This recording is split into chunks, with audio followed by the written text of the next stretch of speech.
Well, what more could you want? A pretty lady and a dog. This is Necromunda Hired Gun.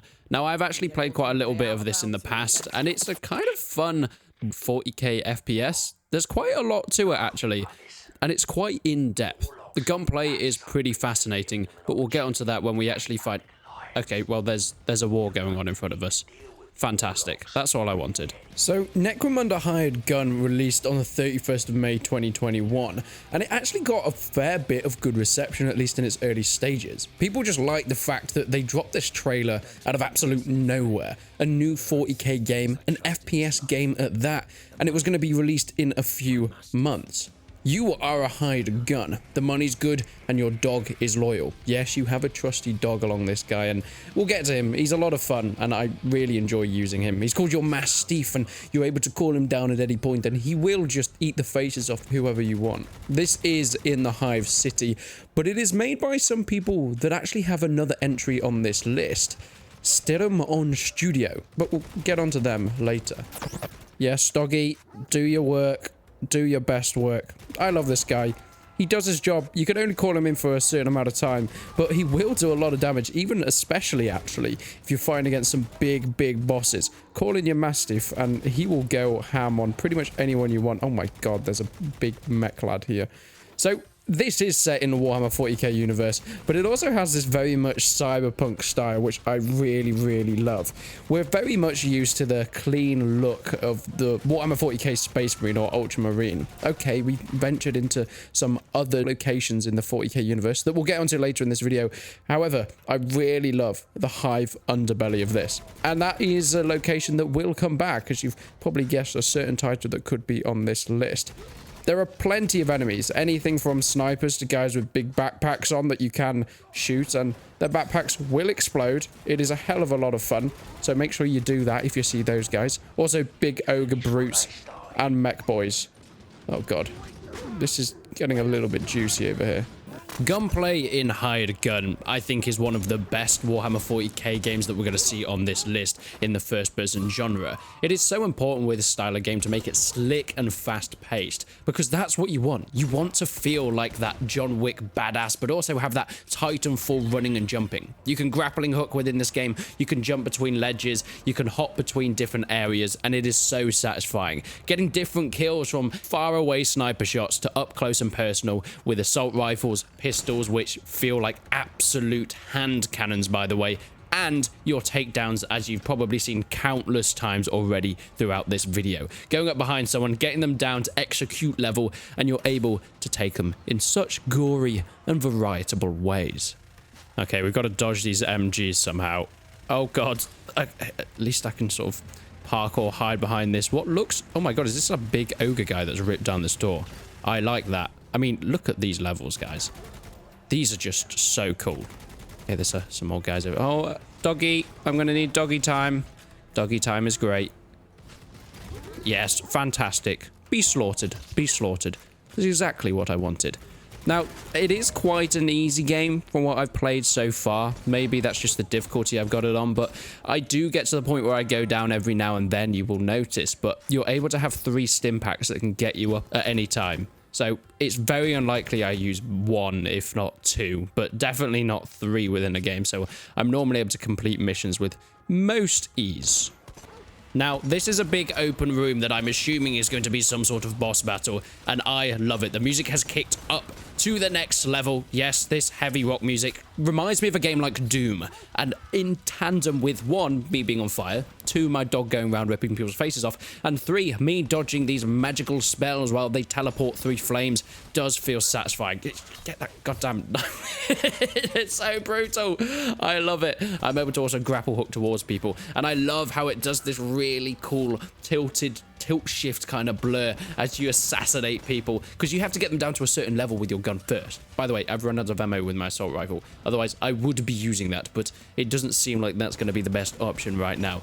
But yeah, once you get close and you go stabby, it's almost a one-hit kill, but you do have to get them down to a certain level. These guys are pretty easy to take out, especially if you can put a knife through their skull. There have been some trickier enemies and, well, some pretty big ogre type lads. Oh my god, I've got to get out of here. Oh god.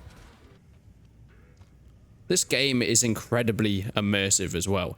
It looks goddamn beautiful. The level design is something that is only rivaled by a Darktide, I'd say. At least what I've been playing recently. Doggy, this is not the time. I'm trying to say how nice this game looks and you're just making my screen red. Well, there's a view of the stim packs that I was talking about earlier if you want to see what that was like. Overall, Necromunda Hired Gun. It is a fantastic game. It's had mixed reviews on Steam because its lack of variety, and I think everything, at least when you get further down into the game, seems very samey. The story isn't fantastic, but I don't know a Warhammer 40k game that has a great story, except for maybe Space Marine. And for a modern day shooter, it doesn't get much more satisfying than this. I don't know, maybe I'm just too positive, but where else can you do that to a lad? Don't move. That's one of the things you're gonna do for me if you want to live. My brothers have got my back. They are all around you.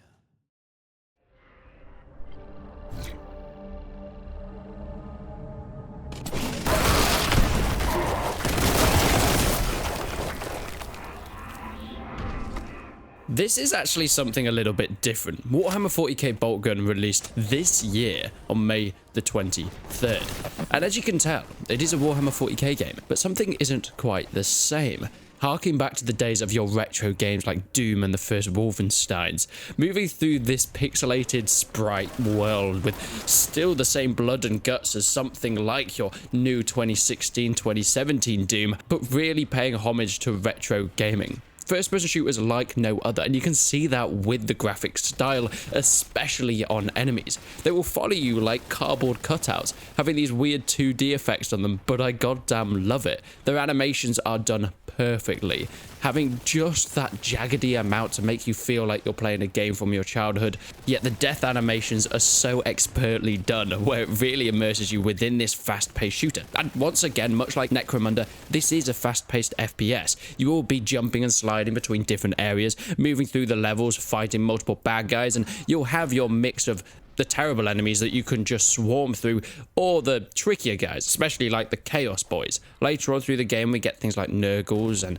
other Chaos Brutes that you've got to face, testing out different weapons from your bolt pistols, your bolt guns, sniper rifles, grappling rifles, jump packs, so on and so forth, because once again, you are an Ultramarine. You are playing in that role. And yes, whilst we've got so many games playing as Space Marines, I think Bolt Gun does enough differently on its own to actually warrant that kind of familiar setting. Right. We just hop down here. There's so many things to pick up. Oh my god, there's a big lad. Okay, these Chaos Space Marines are pretty tricky to take out unless you have grenades. Now, as I was just saying, there is often quite a lot of stuff to pick up, including ammo, because you're going to need a lot of it. There's also frag grenades everywhere, so it's very rare that I've run out. These guys are very easy to take out. They go down in a couple of shots. Can I get through? No? Okay, I guess we're going this way. Oh, well, this is cool. I like this. The maps are actually pretty varied, but one thing I have noticed through them is that you can get lost quite easily. Hello? Oh, great, you're here. Okay, well, there's more. Oh god, there's another one at the back. Oh dear. Sorry, I've just had some soup and I can't speak properly. I'm trying to kill people. Do you like my multitasking? I think it's pretty impressive. Wow. You see the way his body just spun around there? That is cool. I do really like that. Right, okay, let me just... I took some water. I'm okay now. I'm fine. Thanks, guys, for checking on me. I really appreciate it. Oh, hello. Right. I need to actually make my way through this mission because what I have found is that a lot of the maps, I tend to get a little bit stuck on them. And this isn't just me. I was checking the Steam reviews the other day, and don't get me wrong, people seem to really like this game because you can do stuff like that. You can chainsaw them, and they splat blood everywhere. But looking at the Steam reviews, it is just people saying, I've been lost here. I've been lost here. Where do I go from this point? I don't know about you, but the map design might be interesting. But my god, do you tend to get lost quite a bit within it. Just say that. When it gets into sections like this, where there's just swathes and swathes of enemies that you can run and jump through, dodging bullets, because you do feel like a badass, which you should, because you are an Ultramarine. It is one of the most satisfying games that I've played in a long, long time. Personally, This is not a game that I would call in my top 10 ever or anything like that, but it is a game that I think I'm going to be coming back to time and time again, just for a bit of fun. Jump in, jump out, kill a few enemies, go back to bed, look after the children. I don't have kids. At least not anymore.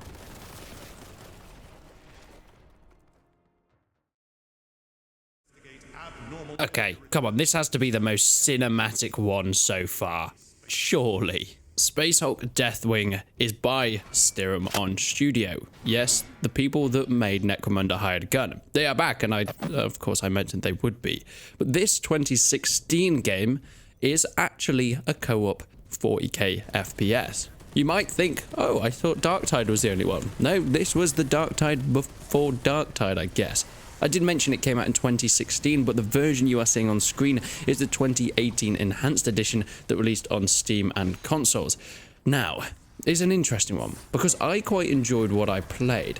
Yet, as I started to delve a little bit deeper into the game, there was much less in terms of variety. There was some obvious flaws during development, and, well, there was the development issues and behind the scenes in the first place. You see, this game doesn't have any updates on its way. It has been killed off by its developers, and it's a shame because it did have a lot of potential. Of course, Darktide has taken over that mantle, but unless you have friends to play with, you're going to be struggling a little bit. I do really like the gunplay. It is incredibly immersive, and you do feel like this hulking space marine going through this ship, trying to clear it out of monsters, ghouls, and tyranids, so on and so forth. Yet, in terms of updates, patches, there's issues with trying to start the game, cycling through windows, full screens, those kind of bugs that will never be fixed. It also is a 4-player co-op game, but nobody is online. This game is completely dead at this point, so you're not going to get any of that play. The AI is non-existent. You have to control their every move, whether it's knocking down walls, getting more ammo, or healing each other. They won't do it on their own, so you have to make sure you're helping them through every step of the way. Does that mean it's terrible? No, I still quite enjoy it. I think it's a fun drop in, drop out for 30 minutes to an hour, but a full game, I don't know if I could recommend it. You see, it's still pretty expensive, 25 quid for this thing. And I don't think it's worth £25 if I'm going to be completely honest with you. I think they might be behind us. Yep, they're behind us, guys. Oh, okay, look, the AI is kind of funny. It does its job, but as you can see, he's just spinning. He's now shooting a wall. Mate, what are you... I do like the effects where if you shoot pipes, fire bursts out of it. It is kind of cool. Mate, he's dead. Don't worry about it. So I have two companions. I have Mr. Man with all the ammo and the big minigun, and I have the apothecary who will heal you, but you have to tell him to heal you and your mate. They won't do it on their own.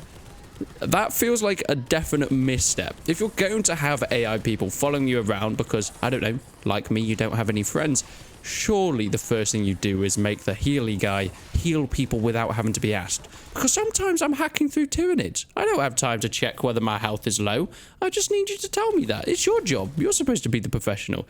Unfortunately, this guy didn't pass his first day of exam, so he didn't exactly get the best of the best for this team. But we've got power armor, which is cool. The guns sound beefy as hell. I really like the HUD and UI, and unlike the other two games that have been on the... Oh my god, look at those guys on fire. Unlike the other two games on this list, this is not a fast-paced shooter. As you can see, I am not running and jumping, slipping and sliding, dodging and crouching through different areas. I am just walking through the corridors of this Space Hulk, finding generators to activate, shooting explosive barrels, and pounding down these tyranids. We do walk like we have heavy power armor, and I love that. It makes it a little bit more unique from the modern day FPS that we seem to get quite a lot. Okay, look, there is sprinting, but that's about as much as you can do. You can't actually do any running and jumping or firing as you go along. There is a few issues with the mission design, but a lot of it I've found feels very samey. You kind of activate generators like this, then you have to stand and defend them. I mean, I'm assuming that's what we have to do now. Sit in one singular place as enemies storm into us. But at least the levels look quite cool. You see, it is all set on this one ship, which you might think lacks for varied level design. But actually, because it's 40k, I don't think it could have been anything better. However, I would like a 40k game where it isn't just dark and dingy, because my god, there's been so many of them. Speaking of dark and dingy, this game is so goddamn intense. Uh-oh. I love and hate that at the same time. Being able to hear the ogre from around the corner. You know they're somewhere. You know they're coming for you, but where are they? He's coming. There he is. Take him. It's horrible. It's so horrible, but I love it. I don't know what to say, guys. It's Warhammer 40k Darktide. It was a game that I was waiting for so goddamn long because I love the Vermintide games. You know, those co-op games inspired by the Left 4 Dead franchise set in the Warhammer universe. And when they said that there was one coming to 40k, I couldn't expect anything better. And when it released on my birthday last year, yes, it's almost been a year since this game came out, I was in love. However, it doesn't go without its issues, don't get me wrong. It still sits at a 6 out of 10 on Steam, with 61% of its 66,000 reviews being positive. So that's not fantastic. Oh, don't get me wrong, it's still good. And now it's gone up to 83% positive. We've gone up from a mix to a very positive for a very specific reason, because of more content. People pre-ordered it at first, and I think the huge hype around it really built up this expectation that it was going to be as content-filled as the previous Vermintide games, but that was probably never going to be the answer. It also released with a ton of bugs, and yes, whilst the developers Fat Shark did do a good job of patching it, it was kind of horrific. The developers did do their work though. Even after release, they made sure that they patched the things that needed to be patched, they added in the content that needed to be added in, and they addressed the issue of their in-game store, because there was some pay-to-win stuff that has been removed and now is pretty much just cosmetic. And whilst I'm not that happy about it, there are still server issues and still some bugs that you will come across. All in all, Darktide is one of the most fun co-op shooters that are out at the moment. £32 is a bit of an ask, and it is quite expensive, especially for a game where, as mentioned, all the maps seem pretty similar. They're set within this hive city, so you're not going to get the massive amount of variety that you got in something like Vermintide, but I would have liked to see something maybe a bit different. It's all corridors, it's all ghouls and ghastly demons coming through, but it still feels interesting, at least when you're playing with friends. Playing solo, you still get quite a bit of fun. However, you will mostly be paired with randomers, and if they just want to run ahead and not help revive you, you're going to have a bit of an iffy game. But when you find that perfect squad, boy, it doesn't get much more fun than that. Okay, at this point, we've just got to hold this area. Me and my mates, they seem like a team that actually want to help, which is nice. And boy, do we have a bottleneck going. I love this. So the class I mostly play at is the sharpshooter class. It's more because, especially in a title like Vermintide, I loved playing as the ranger, jumping between places with my bow, and this is the closest that you get. There's other stuff like the Psyker, as you'll see, like little orange mists, not orange, blue mists around people's heads sometimes, and that's because they're getting their head blown up by the Psyker. But I've never really played that. There's also the Ogrin role, and you might see some Ogrins running around at some point. But this is the final area, I think. Yep. Oh god, there's so many coming through here. I love how bloody this is. I actually have started collecting a few Nurgles as well. You see the Psyker made all those guys fly back there. And they're so much fun to paint. And I think this game has actually made me buy more than I ever could paint in my lifetime. But it's just so satisfying. Okay, we're trying to get back here, but someone has set the platform on fire. I think we actually have completed this now. I think we just need to get out of here, but unfortunately a lot of our mates are being held captive by the tons of enemies. Come on, boys. Let's make it through. Oh, the music is ramping up. That's what we wanted. The music in this game is so good as well. It just fits the intense nature of trying to fight your way through these corridors as enemies are jumping out everywhere. And don't get me wrong, they're pretty easy to take out, but with the mass and huge swarm of them, it does feel like you are fighting for your life constantly. Come on, James. Come on, Zappard. I think we've done it. I think that's possibly the end. Hell yeah. Boy, I love Darktide. It has its issues, it has its flaws, but I love this game.